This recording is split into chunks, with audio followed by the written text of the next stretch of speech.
Direktur Pelaksana Dana Moneter Internasional atau IMF Kristalina Georgieva mengatakan bahwa Cina tak bisa lagi mengandalkan ekspornya untuk mendorong pertumbuhan ekonomi. Georgieva juga bilang pertumbuhan ekonomi Cina terancam melambat kecuali jika negara itu beralih ke model ekonomi yang didorong konsumen.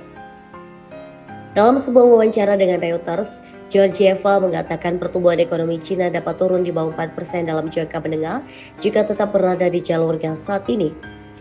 Berbicara menjelang pertemuan tahunan IMF dan Bank Dunia di Washington, di mana ketegangan perdagangan yang meningkat akibat banjir besar ekspor Cina menjadi topik hangat.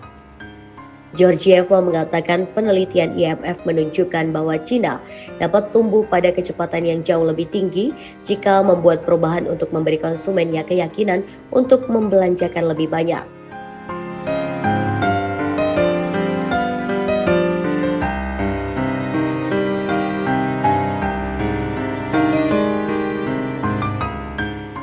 Lebih cepat dari perkiraan pada kuartal pertama, namun krisis di sektor properti telah menjadi hambatan besar bagi perekonomian China. Data Maret ini menyoroti parahnya krisis di sektor properti yang berdampak pada perekonomian yang lebih luas. Krisis ini juga berdampak pada kepercayaan dunia usaha dan konsumen, rencana investasi, keputusan perekrutan tenaga kerja, dan kinerja pasar saham. Akibatnya harga rumah baru di China turun pada laju tercepat dalam lebih dari 8 tahun pada bulan lalu. Investasi properti turun 9,5% year on year pada kuartal pertama.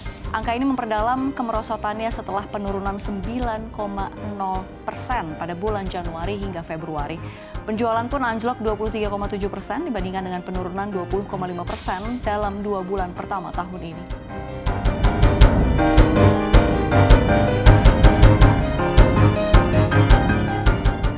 Georgieva mengatakan bahwa pengumuman terbaru Cina tentang rencana stimulus fiskal sudah dalam arah yang benar dengan tujuan untuk menghidupkan kembali keyakinan konsumen yang hancur oleh krisis real estate selama bertahun-tahun.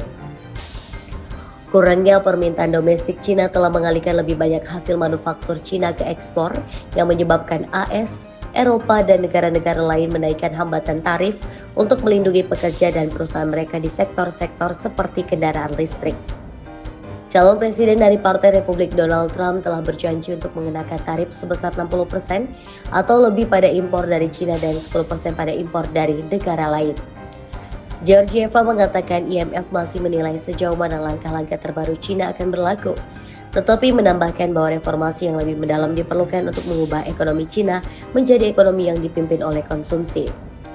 Ini termasuk reformasi pensiun, membangun jaring pengaman sosial untuk mengurangi kebutuhan akan tabungan pencegahan yang besar, dan berinvestasi di sektor-sektor ekonomi yang belum berkembang, termasuk perawatan kesehatan dan pendidikan.